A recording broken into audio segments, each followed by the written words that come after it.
پاکستان تحریک انصاف کے صدر چودھری پرویز الہی کو ایک بار پھر گرفتار کر دیا گیا۔ جی ہاں، آپ نے بالکل صحیح سنا، چودھری پرویز الہی ایک بار پھر گرفتار۔ اور اس سے بھی بڑی خبر میں آپ کو دیتا چلوں، آرمی چیف DGI اور صدر مملکت کی ملاقات ہوئی ہے۔ یہ ایسی ملاقات ہوئی ہے جو سیکرٹ رکھی گئی ہے۔ آج ان دونوں باتوں پر ہی میں آپ سے بات کروں گا۔ میں ہوں آپ کا میزبان زنیر اعوان۔ السلام علیکم پاکستان۔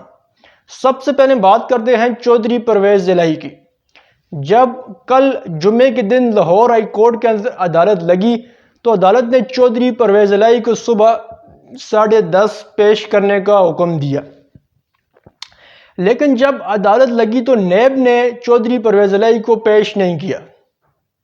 جب نیب نے چودھری پرویز الہی کو پیش نہیں کیا تو جج نے ان کو کہا کہ آپ نے چودھری پرویز الہی کو پیش کیوں نہیں کیا؟ آپ نے عدالت کی توہین کی ہے اور توہین عدالت بھی آپ پر لگ سکتی ہے۔ تو نیب نے کہا کہ پنجاب حکومت کو ہم نے خط لکھا تھا، انہوں نے کہا کہ سیکیورٹی خدشات ہیں جس کی وجہ سے ہم چودھری پرویز الہی کو پیش نہیں کر سکے، جس پر جج نے کہا کہ اگر اگلے آدھے گھنٹے کے اندر چودھری پرویز الہی کو عدالت میں نہ لایا گیا تو ہم DG نیب کے گرفتاری کے وارنٹ جاری کر دیں گے۔ یعنی اگر چودھری پرویز الہی کو عدالت میں پیش نہ کیا گیا تو ہم DG رینجر کو ہی گرفتار کر کے عدالت لے آئیں گے، جس پر نیب بیک فٹ پر گئی اور فوراً چودھری پرویز الہی کو لینے کے لیے گئی اور 11:40 کے قریب چودھری پرویز الہی کو لاہور ہائی کورٹ کے اندر پیش کر دیا گیا۔ جب چودھری پرویز الہی کو لاہور ہائی کورٹ کے اندر پیش کیا گیا تو لاہور ہائی کورٹ نے ان کی ضمانت منظور کر کے ان کو ریلیف دے دیا اور ساتھ میں یہ بھی کہا کہ آپ ان کو مزید کسی کیس کے اندر گرفتار نہیں کر سکتے، اور ان سب سے بڑا ایک آرڈر دیا کہ جو پولیس ہے جو چودھری پرویز الہی کو گرفتار کرنے کے لیے آئی تھی یا جن کی تحویل میں چودھری پرویز الہی تھے، وہ چودھری پرویز الہی کو ان کے گھر تک چھوڑ کے آئیں گے اور مزید چودھری پرویز الہی کو کسی بھی مقدمے میں گرفتار نہیں کیا جائے گا۔ عدالت کی طرف سے صاف صاف ڈائریکشن دی گئی تھی، لیکن کیا ہوا کہ چودھری پرویز الہی کو 5ویں دفعہ پھر گرفتار کر لیا گیا۔ جب چودھری پرویز الہی کے وکلاء نے کہا کہ ہمیں ریٹن میں مل جائے گا تو ہم گھر چلے جائیں گے، ان کو لے جائیں گے، جب ان کو ریٹن میں دیا گیا کہ آپ کو کوئی گرفتار نہیں کر سکتا، آپ کی ضمانت ہو چکی ہے، تو چودھری پرویز الہی پولیس کے پروٹوکول میں یہاں سے نکلے۔ اس دوران بڑے مزے کی بات ہوئی کہ پولیس دباؤ ڈالتی رہی نیب پر کہ آپ چودھری پرویز الہی کو دوبارہ گرفتار کر لیں، لیکن نیب نے کہا کہ ہم ایسا نہیں کریں گے، ہم چودھری پرویز الہی کو دوبارہ گرفتار نہیں کریں گے، لیکن پولیس ان کو بار بار کہتی رہی اور بالآخر نیب اپنے سینئر افسر کے کہنے پر وہاں لاہور ہائی کورٹ سے چلی گئی اور پولیس بھی چودھری پرویز الہی کو لے کر ان کے گھر چلی گئی، یعنی ان کے گھر چھوڑنے کے لیے عدالت سے نکل پڑی۔ لیکن جب ان کے گھر کے قریب ظہور الہی روڈ پر پولیس پہنچی تو وہاں انہوں نے چودھری پرویز الہی کی گاڑی کو روک کر اوورٹیک کر کے گاڑی رکوا کر ان کو دوبارہ گرفتار کر لیا۔ اب ان پر گرفتاری MPO کے تحت ڈالی گئی۔ MPO وہ قانون ہے جو پرویز مشرف نے سیاستدانوں کو جیل میں ڈالنے کے لیے بنایا تھا۔ اب چودھری پرویز الہی کو اس طرح دوبارہ گرفتار کر لیا گیا۔ اب ہم عدالت کی طرف دیکھ رہے ہیں اور اب PTI اور چودھری پرویز الہی عدالت کی طرف دیکھ رہے ہیں، ہم جرنلسٹ بھی عدالت کی طرف دیکھ رہے ہیں کہ عدالت سے کیا ڈائریکشن آتی ہیں، کیونکہ عدالت نے صاف صاف منع کیا تھا کہ آپ نے چودھری پرویز الہی کو دوبارہ گرفتار نہیں کرنا، لیکن اس کے باوجود چودھری پرویز الہی کو گرفتار کر دیا گیا۔ آج کی ہم دوسری اور سب سے بڑی خبر پر بات کرتے ہیں کہ آرمی چیف اور DGI کی کل صدر مملکت سے ملاقات ہوئی ہے۔ اب سب سے بڑی بات اس ملاقات کے پیچھے کیا ہے؟ کیونکہ صدر مملکت نے وزیر قانون کے ساتھ مل کر مشاورت کی اور ایک خط لکھنے کی کوشش کی الیکشن کمیشن کو۔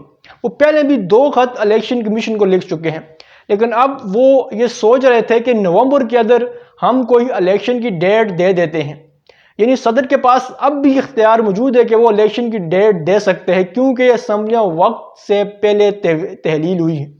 اگر پورے وقت پر 13 اگست کو اسمبلیاں تحلیل ہوتی تو پھر یہ اختیار الیکشن کمیشن کے پاس ہی تھا، لیکن اگر وقت سے پہلے اسمبلی ڈیزالو ہوں تو یہ اختیار الیکشن کمیشن اگر نہ دے کوئی ڈیٹ تو یہ اختیار صدر مملکت کے پاس بھی چلا جاتا ہے۔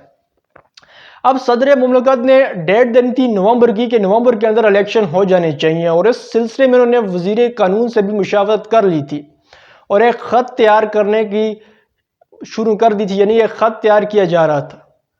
اب جب یہ بات ملک کی اسٹیبلشمنٹ کے پاس پہنچی تو انہوں نے اس چیز کو روکنے کے لیے صدر مملکت سے ملاقات کی، یہ اس چیز پر انفارمیشن کرنے کے لیے ملاقات کی یہ کیا مواجرہ تھا۔ اب تک اس چیز کی کوئی ڈیٹیل باہر نہیں آ سکی کیونکہ یہ ان آفیشیل ملاقات تھی۔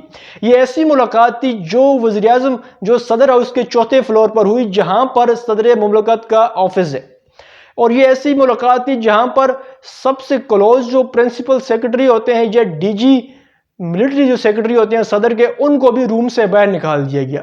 روم کے اندر صرف 3 لوگ تھے، اس آفس کے اندر 3 لوگ تھے، ڈی جی ISI، صدر مملکت عارف علوی اور جنرل عاصم منیر۔ اب ان 3 لوگوں کے درمیان 2 گھنٹے تک یہ ملاقات جاری رہی۔ ویسے تو جب صدر کی اور آرمی چیف کی ملاقات ہوتی ہے تو ڈی جی ISBR کی طرف سے یا صدر ہاؤس کی طرف سے ایک اعلامیہ جاری ہوتا ہے میڈیا کو کہ اس ملاقات کے اندر اس چیز پر بات کی گئی ہے، لیکن اس کے اندر کوئی بھی چیز کچھ بھی پتہ نہیں لگ رہا کہ کس چیز پر بات کی گئی ہے۔ یہ اس وجہ سے نہیں لگ رہا کیونکہ یہ ملاقات ان آفیشیل اور سیکریٹ رکھی گئی ہے، لیکن ظاہری بات ہے وزیر اعظم ہاؤس اسلام آباد اور یہاں پر ارد گرد بڑی تعداد میں صحافی موجود ہوتے ہیں جو اس چیز کا پتہ لگا لیتے ہیں کہ ملاقات ہوئی ہے یا نہیں ہوئی۔ اب کچھ دنوں تک یا آج کل شام تک یہ ڈیٹیلز بھی باہر نکل کر آ جائیں گی کہ ملاقات میں کیا کیا باتیں ڈسکس ہوئیں۔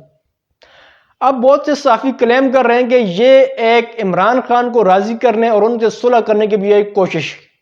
یہ الیکشن کو ڈیلے کرنے کے لیے صدر پر پریشر ہے، جس طرح الیکشن کمیشن پر پریشر ہے تو صدر پر بھی پریشر بنانے کی کوشش ہے۔ یہ یوں کہیں کہ صدر کو ڈرانے اور دھمکانے کی کوشش ہے۔ اب ان تمام چیزوں کا، ان تمام رازوں سے پردہ کیسے اٹھے گا کہ اس ملاقات کے اندر کیا کچھ ہوا ہے؟ میرے خیال سے تو اس ملاقات کے اندر عمران خان کو میسج دلوایا گیا ہے کہ آپ ہار مان لیں اور یہ ملک چھوڑ کر باہر چلے جائیں، لیکن اس بار ان کو نواز شریف، آصف علی زرداری یا بینظیر جیسے لوگ نہیں ملے جو ڈیل کر کے ملک چھوڑ کر چلے جائیں گے۔ اس بار لوگوں نے مرنے کو ترجیح دی، لوگوں نے جیل جانے کو ترجیح دی، عمران خان خود بھی اٹک جیل کے اندر موجود ہیں۔ اس بار ٹکر کے لوگ ملے ہیں اور حالات کافی تبدیل ہو چکے ہیں۔ اب آنے والے دنوں میں پتہ لگ جائے گا کہ صدر کے ساتھ جو ملاقات ہوئی اس کے محرکات کیا تھے، اس کے اندر کیا کیا چیزیں ڈسکس ہوئیں۔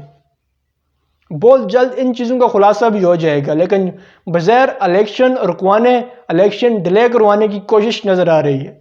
بہرحال کوشش تو نہیں ہے، یہ ایک آرڈر ہو سکتا ہے اسٹیبلشمنٹ کی جانب سے جو صدر کو ماننا پڑے گا، کیونکہ پاکستان کے اندر سب سے جو طاقتور شخصیت سمجھی جاتی ہے وہ ملک کے چیف آف آرمی سٹاف کو سمجھا جاتا ہے۔ بہرحال صدر تو سپریم کمانڈر ہوتا ہے، لیکن ملک کے اندر آئین کی جو ہے اس کی پیروی کوئی نہیں کرتا، بغیر آئین اور غیر آئینی کام یار طرف ہوتا ہے۔ آج اور ابھی کے ویلاگ سے اتنا ہی تھا۔ مزید ویڈیوز کے لیے ہمیں لائک کریں، سبسکرائب کریں اور شیئر کریں۔ والسلام۔